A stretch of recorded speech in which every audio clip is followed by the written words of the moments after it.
네, 반갑습니다. 장종료 시장점검입니다. 코스피 지수 2,500선 돌파 후에 급등 패턴 영역에서 추가 상승을 이어가고 있습니다. 뭐 오늘 상승이 그렇게 강력하진 않지만 제 나름대로 이제 판단하는 부분은 이제 무게 중심이 코스닥에서 코스피로 넘어가는 거, 그리고 코스닥의 주도주가 드디어 이제 변화가 생길 것이다. 요렇게 요약을 할 수 있습니다. 그러면 이제 코스피는 단기 급등으로 갈 가능성이 높고, 여기에 이제 대형주가 움직일 수밖에 없는데, 삼성전자가 움직이기에는 감산만 갖고 움직이기에는 한계가 있고, 그렇다고 기존의 소재 갖고 움직이기에는 포스코가 이제 40만 원대면 사실 좀 부담스럽습니다. 그러면 실적을 동반한 이제 현대차하고 기아, 현대모비스, 요 세 종목의 상승으로 지수의 추가 상승을 예상을 할 수 있는데, 이 세 종목은 실적이 동반된 상승이기 때문에 다른 상승에 비해서는 부담이 훨씬 적다는 특징이 있고, 또 그렇게 돼야 시장이 잘 굴러간다, 요런 느낌을 줄 수 있기 때문에 유력하다고 볼 수 있습니다. 그리고 파생적으로 지금 코스닥이 주도주가 바뀌려면, 코스닥이 꺾인다 하더라도 주도주가 바뀌려면 결국은 전기전자나 자동차가 움직여야 됩니다. 근데 전기전자가 움직이면서 그 밑에 있는 종목들이 움직이든, 아니면 자동차 협력사들이 움직이든, 이렇게 돼야 이제 코스피가 움직이면서 코스닥도 흥하게 되는데, 이 두 업종이 아닌 다른 업종의 주도는 한계가 명확하다. 요렇게 볼 수 있고, 그래서 이 명확한 한계로 인해서 그 시장에서 우리가 생각할 수 있는 부분, 그러니까 자동차가 움직이고 그 산하의 종목들이 움직이면서 코스닥이 당장 꺾이지 않고 주도주만 바뀌는, 요런 형태의 흐름을 생각할 수 있고, 그리고 코스닥은 이제 한계라고 말씀드리는데 도달을 아직 못했습니다. 근데 한계에 반드시 도달하는 법은 없기 때문에 지수 자체가 여기서 이제 어느 정도 타협점을 찾을 가능성이 높지 않을까. 코스닥이 900선이면 굉장히 빨리 움직인 겁니다. 그 유동성이 풀려 가지고 이전에 코로나19로 인해서 올라간 거를 다시 회복할 거다, 이런 생각은 했지만 이 회복하는 속도가 너무 빠릅니다. 그러니까 이렇게 하기에는 실물 경제가 너무 따라주지 않는다. 특히 코스닥 상승을 주도했던 종목이 리튬 관련주들인데 한계에 왔습니다. 사실 한계가 이미 왔는데 지금 꺾이는 건 시장이 아직 꺾이지 않았기 때문이고, 근데 이제 시장이 꺾이지 않더라도 리튬주가 조정을 받으려면 대체할 수 있는 업종이 부각이 돼야 되는데, 자동차가 바톤 터치하기는 딱 좋은 상태입니다. 왜냐하면 리튬이 이렇게 고평가받는데 다른 전기차 종목들에 대한 평가가 후해질 것이고, 이 전기차는 아까 말씀드린 이 자동차하고 또 연관이 되기 때문에 리튬에서 전기차로 무게중심이 옮겨가면서 코스닥 지수가 버티다가 코스피가 조정받을 때 이제 같이 내려가는 요 그림이 현재 그릴 수 있는 가능성이 제일 높은 그런 길이다라고 볼 수 있습니다. 네, 댓글 확인하도록 하겠습니다.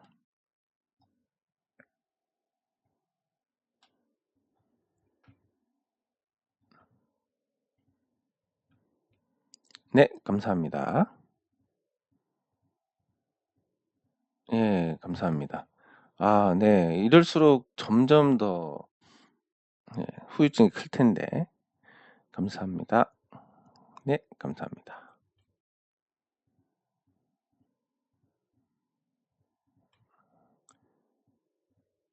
네, 감사합니다.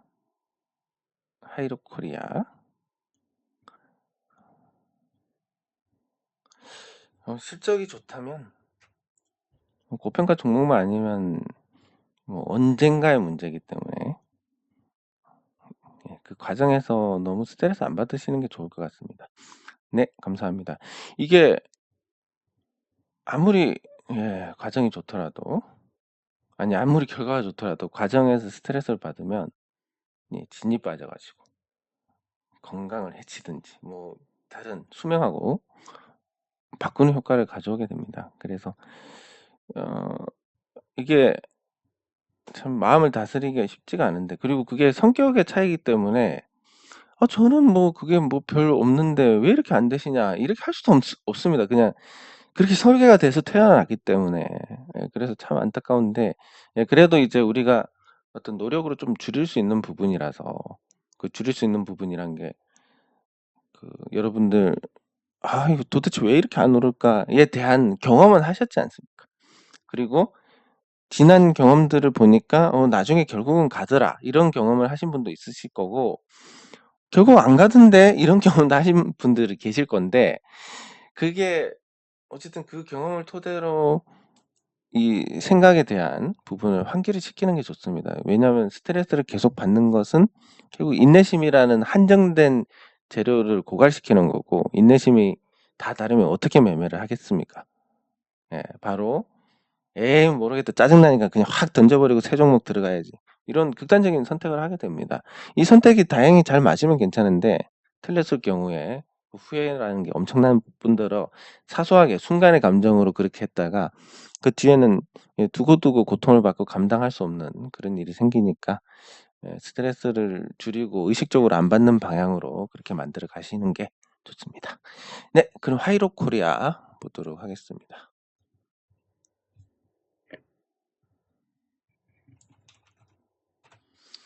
네. 하이로 코리아에 대해서 실적 훌륭하고 계속 좋은 실적이고 코로나19 이후에 실적이 계속 증가세입니다. 그리고 올해는 매출이 2천억 정도 할 것으로 예상이 되고 네. 업종도 최대 주주 지분율이 많다. 그리고 각종 뭐 작은 시가총액이 작은데 여기 보시면 화려합니다. 베어링 자산운용에도 들어와 있고 쿼드 자산운용도 들어 있고 최대 주주 지분도 적지가 않고 화려한 주주 구성을 자랑을 하고 저평가의 실적 좋고 말씀하신 것처럼 '아 도대체 언제 가냐.' 생각을 할 만한데 근데 이 주가를 보니까 꾸준히 계속 가고 있습니다. 당장 그래서 그렇지 큰 틀에서는 계속 우상향이고 이렇게 또 뭐랄까 요 선을 잘 지켜가면서 이거는 뭐 과다하다 치고 굳이 이제 다 물어보면 예 이렇게 이제 방향을 잘 유지를 하면서 계속 올라가고 있습니다. 근데 지금 자동차가 부각이 되고 있는 상태. 자동차가 부각이 있는 상태에서 이 회사가 예 수소차 관련주로서 또 관심을 받을 만한 요인이 있으니까 어 언제쯤 해가 그냥 조만간 뜨지 않겠습니까? 예. 뜰 것 같은데? 저는 오래 안 걸릴 것 같습니다, 제 생각은. 네. 그리고 시장이 좋다는 것은 이제 도대체 언제 가냐에 대한 그런 부분들이 그 다 어떻게 보면 줄어드는 도대체 언제 가는지 '도대체 언제 갈까?' 이런 스트레스 받는 구간이 줄어들게 됩니다. 그래서 그런 부분들까지 고려하면 지금 시장 상태를 봤을 때는 어 '빨리 반응이 오지 않을까?' 생각을 해 봅니다. KEC.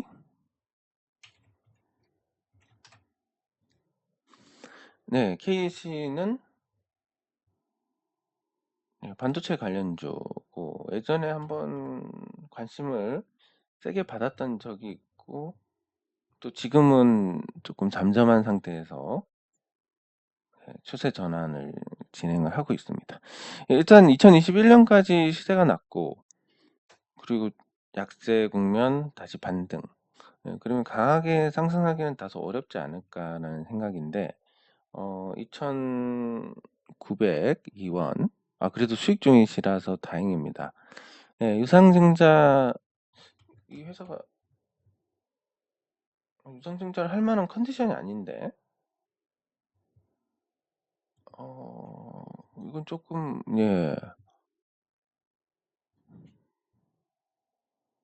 그럼 이거를 이제 목적을 쪼끔 봐야 될 것 같습니다. 일단 재무적으로 굳이 유상증자를 할 이유가 안 보이는데 그리고 용도를 봐야 되는데 어 운영자금, 시설자금 투자에 대한 부분이 크니까 그나마 유상증자 치고는 조금 덜 부정적인 그런 결정이고, 예정 발행가가 2,125원인데 6월 16일이니까 이때까지 또 예정 발행가가 떨어질 수 있는 부분이 존재를 합니다. 그리고 0.4, 그러니까 한 주당 0.4주 정도. 그리고 청약 예정일이 6월달. 그럼 이거에 대해서는 좀 정석적으로 접근하실 필요가 있을 것 같은데, 자, 여기 보시면 일단 시설 자금이 많습니다. 그럼 도대체 어디에 투자를 할지에 대한 이 회사가 반도체 관련해서 제가 며칠 전에 그 비상장 주식들, 비상장 투자 자금들 동향에 대해서 말씀드렸을 때 의외로 반도체 쪽에 몰린다고 했으니까 일단 그거에 대해서는 나쁘지 않다라고 생각을 하는 게 맞을 것 같습니다. 하지만 시장은 뭐 유상증자에 대해서 굉장히 민감하고 그런 부분들을 생각했을 때 충격이 조금 있지 않을까. 네. 이렇게 볼 수 있는데 또 대부분이 다 투자 관련이니까 전일 내린 걸로 좀 상쇄가 되는. 그러니까 오늘 이후로 추가 하락 가능성이 그렇게 크지는 않을 것 같다. 첫 번째로 그렇게 보시면 될 것 같고, 네, 두 번째는 그러면 이제 주가 하락이 제한적이다라는 거 하나에 당연히 이제 유상증자는 무조건 받으셔야 됩니다. 받으시는데 선택을 하실 게 내가 유상증자를 추가로 받을지 아니면 매도 후에 받을지입니다. 매도 후에 받는다는 게 뭐냐면 100주를 갖고 계시면 40주를 청약을 할 수 있습니다. 그럼 100주 중에서 40주만 매도하고 그리고 나머지 60주는 보유하고 요 40주를 매도한 가격보다 싼 가격의 증자를 받는 거니까 이렇게 해서 다시 100주가 됩니다. 그러면 여기서 수량은 똑같지만 그래도 얼마간 단가가 낮아지는 효과, 그리고 요 유상증자 가액과 현재가의 차액만큼은 확정을 짓는, 그래서 그 충격을 줄일 수 있는 그런 조건이고, 요거를 할 것인지인데 일단 비중이 5%시니까 적으시니까 그냥 추가 매수로 가시는 게 맞을 것 같습니다. 네, 그리고 추가 매수로 가시고 청약 예정일이 6월 21일이면 주가는 보통 이 시점에 단기 정점이 됩니다. 청약 성공해야 되니까. 즉 주가가 지금 이렇게 낮아져 있는데 여기서 6월 달에 청약일쯤 돼서 이렇게 되지 않을까. 그리고 추가 상장하면 이렇게 되지 않을까. 이런 그림을 그려볼 수 있습니다. 자, 그러면 유상증자는 청약을 하시는 걸로 하시고, 그러면 여기서 추가 상장할 때 팔아도 괜찮은 거고, 그 물량은. 그럼 나머지 주식을 어떻게 하시면 되냐. 지금 현재 이 자리인데 요 청약 직전의 주가가 지금보다는 높을 가능성이 큽니다. 그리고 현재 수익 중이시고, 그러면 6월까지 그냥 가져가시는 걸로. 그리고 추가로 자금을 불입을 하셔서 유상증자를 받으시고 그건 추가 상장 후에 결정을 하시면 괜찮지 않을까 싶습니다. 네. 그리고 오늘 이제 에코 프로그램이 드디어 꺾이기 시작했는데 이렇게 꺾여도 5일선 위에 있습니다. 그리고 지난번에도 말씀드린 것처럼 상승 지속형 패턴이 되는지를 확인을 해야 됩니다. 저는 이게 떨어질 때마다 이제 드디어 박살나고 끝났다. 떡사발이 날 것이다. 뭐 이런 생각을 하고 있는데, 야, 진짜 강합니다. 예, 그러면 이런 4월 10일에 이런 캔들이 나왔고, 11일에 이 윗꼬리 자리에 있고, 12일에 오늘 내려왔고, 13일이 관건인데, 과거에도 보면 비슷한 패턴이 있습니다. 이렇게 이 패턴 이후에 올라갔기 때문에 비슷한 패턴을 만든다는 부분에 대해서 또 적어도 이 자리를 깨고 내려가야 이 자리를 깨고 내려가야 안심할 수 있는, 매도에 안심할 수 있는 자리인데 이 자리를 깨고 내려가면 어떻게 됩니까? 21선이 올라와 있으니까 21선 깨는 거 보고 가야지. 그럼 또 중심선이 올라와 있으니까 중심선 깨는 거 보고 가야지. 이러다 보면 실질적으로 매도를 할 수 있는 자리는 이 정도밖에 안 됩니다. 일단은 관망을 하시는 게 좋고, 물론 지나고 나서 보면 최고가에 매도했으면 참 좋았겠는데, 하지만 이 신고가 영역에서 그 기세가 좋을 때 매도를 할 수 있느냐? 지나고 나서 할 수 있다고 하는 거지. 제가 지나기 전에 아무것도 모를 때는 불가능합니다. 그리고 지금 계속 이 공매도가 쌓이고 있고, 그리고 제가 생각했을 때도 실적으로 이거 증명 못합니다. 진입 장벽도 그리 높지 않고, 그리고 실적 중에 상당수가 아마도 재고가 아닐까 이렇게 추정을 하는데, 자, 보겠습니다. 에코프로비엠의 재고 자산 작년 말 기준으로 대폭 늘었습니다. 즉 재고가 만약에 소진이 안 된다라고 본다면 한 5천억 정도가 재고인데, 작년 실적이 어떻게 되냐면, 물론 이렇게 단순하게 보는 건 무리지만 작년 실적 증가분 대부분이 재고가 늘어난 겁니다. 작년 거. 재고 빼면 적자입니다. 그래서 일단 뭐 실적으로 설명한다, 불가능한 일이고, 이게 언제 떨어지느냐의 문제인데, 지금 현대차, 기아차 보면 에코프로 BM하고 역전이 된 상태입니다. 에코프로 BM이 지금 떨어져도 27조 원이고, 그리고 에코프로를 보면, 에코프로가 16조 5천억, 두 개 합쳐가지고 한 44조 됩니다. 현대차 시가총액이 42조. 그러니까 뭐 말이 안 되는 상황인 겁니다. 그래서 에코프로비엠은 그냥 계기만 있으면 이제 죽는 건데, 그 계기가 언제 나오느냐의 문제. 언제냐 그러면 아직도 사실 모르겠습니다. 그 시장이 꺾이기 전에 주도주가 박살떡이 나는 일은 잘 없기 때문에, 그래서 코스닥이 이제 그냥 여기서는 예측을 할 수밖에 없습니다. 누구도 모르기 때문에. 코스닥이 4월 말에는 이제 꺾인다. 4월 말에. 그리고 주도주가 지금 바뀐다. 자동차로 넘어간다. 그랬을 때 뭐 쌍봉을 만드는 형태까지 온다면, 이 시점은 이제 정말로 매도를 할 수 있는 자리가 아닐까, 그렇게 생각을 해봅니다. 어쨌든 지금도 자신이 없습니다. 자, 그러면 에코프로그램 이런데 이제 주도주가 옮겨간다. 에코프로도 많이 떨어졌습니다. 에코프로는 17% 가까이 떨어졌는데, 이렇게 해도 겨우 5일선까지 갔습니다. 이대로 그냥 주저앉을 것이다라고 보는 게 일반적이긴 한데, 그래도 과연 그럴까에 대한 부분은 좀 걱정이 있습니다. 매도를 때린다는 입장에서 보면 쉽지 않은 자리입니다. 자, 그러면 현대차를 보면, 현대차가 이제 최근에 반응이 나옵니다. 말씀드렸듯이 현대차는 실적을 동반한 흐름이기 때문에 뭐 당연히 이렇게 됐어야 되고, 계속 말씀드렸지만 이랬어야 되고, 그게 반응이 오히려 늦게 나온 겁니다. 현대차가 지금 변동성 범위 상단까지 가고 있는데, 이미 월봉에서는 신호가 났고, 지금 1분기 실적 발표하면 아마 3조 원 이상의 영업이익이 예상이 되고, 그런 추이로 가면 12조 원 이상인데, 외국인 투자자들 입장에서 삼성전자를 담는다, 현대차를 담는다, 이건 거의 한국의 상징적인 기업이기 때문에 코스피를 살 때 필연적으로 나오는 겁니다. 그러면 시장 전체에서 외국인이 사느냐를 보면 지금 사고 있고, 그러면 현대차, 기아차도 사게 될 텐데, 아무래도 실적을 동반하고 있기 때문에 훨씬 더 매수가 집중되지 않을까. 그래서 2월, 9월, 작년 9월 주가를 거의 다 회복했습니다. 그리고 추가 상승이 뭐 당장은 모르겠지만 적당한 조정 후에 추가 상승이 유력한 상황이고.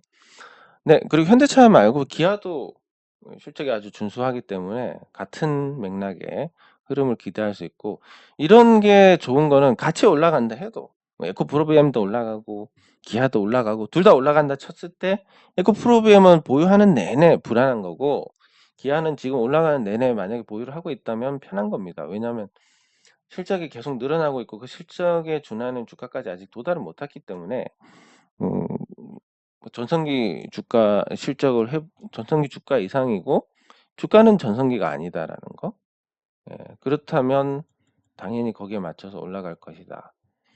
이렇게 보면 이 편한 부분이 존재를 합니다. 그래서 보유할 때 심적으로 편하다. 에코프로비엠은 잠깐만 밀려도 이거 오늘 작살 나는 거 아닌가 이렇게 생각하니까, 그걸 이겨내고 지금까지 보유한 사람은 둘 중에 하나일 겁니다. 정말 생업에 열중해가지고 못 봤던지, 아니면 뭐 내부 정보를 알았든지. 그 내부 정보라는 것은 주가를 움직이는 쪽 내부 정보. 그것도 아니면 진짜 뭔가 로또 복권 당첨처럼 뭔가 신의 계시를 받았더니 뭐 이런 것이고, 그거는 일반적인 개인 투자자들이 얻을 수 있는 영역이 아닙니다. 그러니까 '아 좋겠다. 누가 에코프로로 수익 내서 40억 수익 인정했다던데 우리는 그거는 로또 복권 당첨자 나왔다더라.' 이거 하고 동일하게 보시면 됩니다. 여러분들께 절대 있지 않고 존재하지 않는 시간들입니다. 네. 다만 기아차로 뭐 100% 수익 났다. 현대차로 수익 났다. 이런 거는 가능합니다. 왜냐하면 실적 정확한 데이터를 기반으로 투자를 했고 그게 성과를 냈기 때문에 그런 건 가능하고 그 가능한 부분을 쫓아야지 불가능한 부분 쫓다가 그 반대되는 거 뭐 이거 경험 많이 보셨을 텐데 IT 버블 붕괴돼서 -99% 얻어맞았다 이런 거 많이 보셨을 텐데 예전에는. 요즘은 그게 아주 오래된 얘기라서 없지만 그 그걸 쫓다가 그 꼴이 나는 겁니다. 자 그러면 기아도 실적 동반해서 괜찮은 흐름을 예상을 할 수 있고 현대차보다 기아가 쪼끔 더 좋은 것은 이전 고점 자리를 넘어서 있고 또 신고가가 그렇게 많이 안 남았다라는 거. 그리고 또 업무론적인 관점을 보자면 그 정의선 부회장이 갖고 있는 지분이 그래도 많다라는 거. 예. 근데 현대차를 보면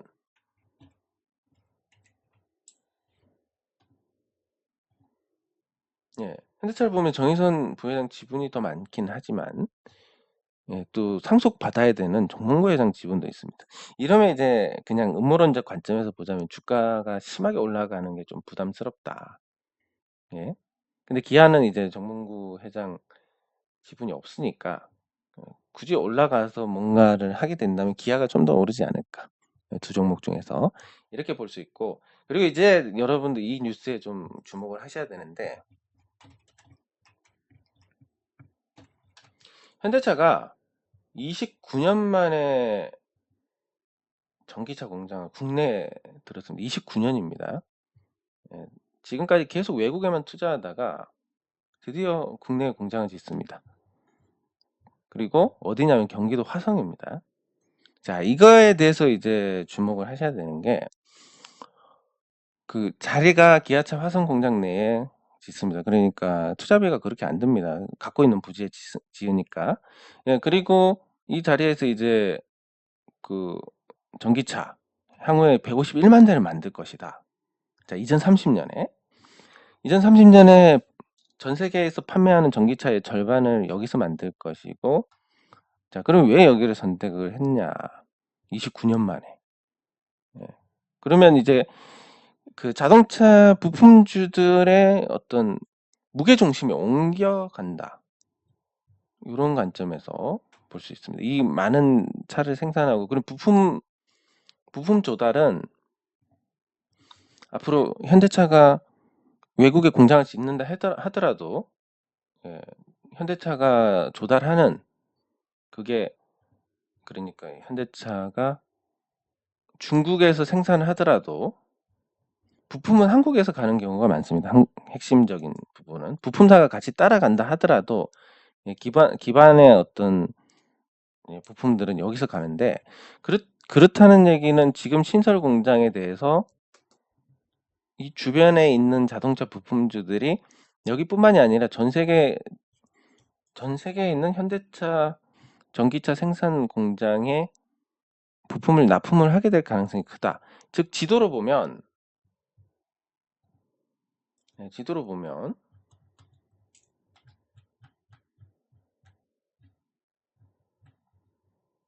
지금 현재 이 대한민국의 자동차 부품이 여기 그리고 여기 이 중심으로 되어 있습니다. 즉 여기에 있는 현대차 울산 공장하고 전주에 조그맣게 있고 광주에 기아차 화성에 또 기아차 이렇게 있는데 메인이 여기입니다. 그리고 그 GM 인천의 GM도 없어지고 여기만 남아 있는데 그래서 자동차 부품의 핵심은 여기입니다. 이 지역에서 있는 업체랑 여기 근처에 있는 업체들이랑 비교해서 물류비에서 차이가 많이 납니다. 좀 불리한 환경입니다, 이 다른 지역의 업체들이. 그래서 현대차가 만약에 여기다가 전기차 공장을 또 지었다.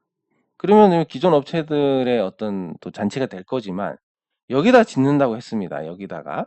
그러면 이제 앞으로 부품주들은 여기가 여기 중심으로 해서 새롭게 이제 부각이 될 텐데, 뭐 여러 가지 이유가 있겠지만 이제 인력의 공급, 그 연구 개발 인력을 공급하는 데는 이제 일하는 인력은 그나마 이제 기존 업체들 자리에서 구할 수 있지만, 연구 개발 인력 같은 경우는 이제 수도권이 아니면 인력 수급 자체가 굉장히 어렵습니다. 예, 그렇기 때문에 저 지역을 택했을 거라고 보는데, 그 주변에 있는 자동차 부품주들은 굉장히 큰 수혜를 받을 가능성이 큽니다. 특히 2030년까지 물량이 계속 늘어날 가능성이 크다. 예, 그런 점에서 뭐 이런 변동이 있고, 사실 이런 과정에서 제가 좀 짜증스러운 일도 겪었지만, 왜 이게 짜증스러웠는지 가만히 생각해 보면 제 투자하고 안 맞기 때문에 그렇습니다. 그런 분들은 사고 팔고 하는 분들은 투자가 아니라 그냥 매매고, 더 나아가서는 투기입니다. 그러니까 이 투기라는 개념에서 볼 수밖에 없는 게, 우리 이 용어는 정확하게 제가 정의를 해 드릴 건데,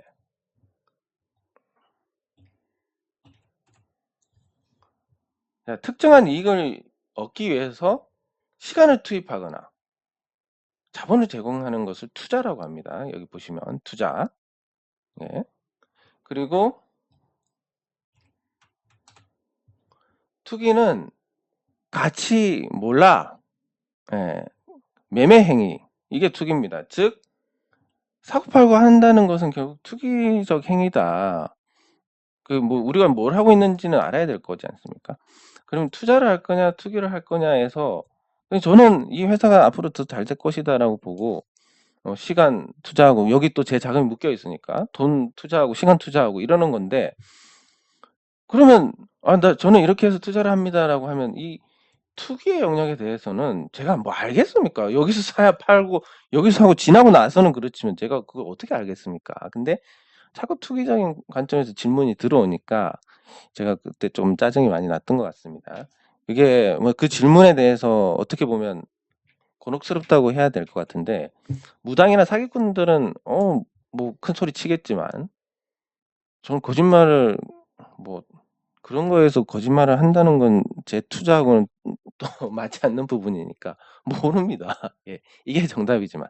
하지만 장기적으로 시간을 투자하고 우리가 돈을 투자했을 때 이 회사가 잘 될 거냐, 현대차의 무게 중심을 옮겨왔는데 잘 될 수밖에 없지 않겠냐. 그리고 전기차 전용 공장 올해 완공되는데 그게 현대차하고 뭔가 없었겠느냐. 그리고 테슬라하고 물량이 늘어나는 부분을 감안 안 했겠느냐. 즉 앞으로 어떤 수요에 대한 확신이 없다면 그런 투자를 못 했을 거니까, 그 수요에 대한 확신을 바탕으로 투자한 건 당연히 큰 수익이 날 수밖에 없습니다. 제조업의 핵심은 수요가 많으면 큰 수익을 큰 수익이 난다는 거고, 제조업의 단점이라고 한다면 그 수요가 틀어졌을 때 투자비를 못 건지니까 어려워진다는 건데, 예, 그런 관점에서 충분히 시간과 돈을 투자할 만한 상태다. 그게 제가 말씀드릴 수 있는 거지, 뭐 당장 뭐 올라가고 내려가고 모릅니다. 예, 어쨌든 현대차의 무게중심이 어제 옮겨졌으니까 예, 기대를 해도 좋을 것 같습니다.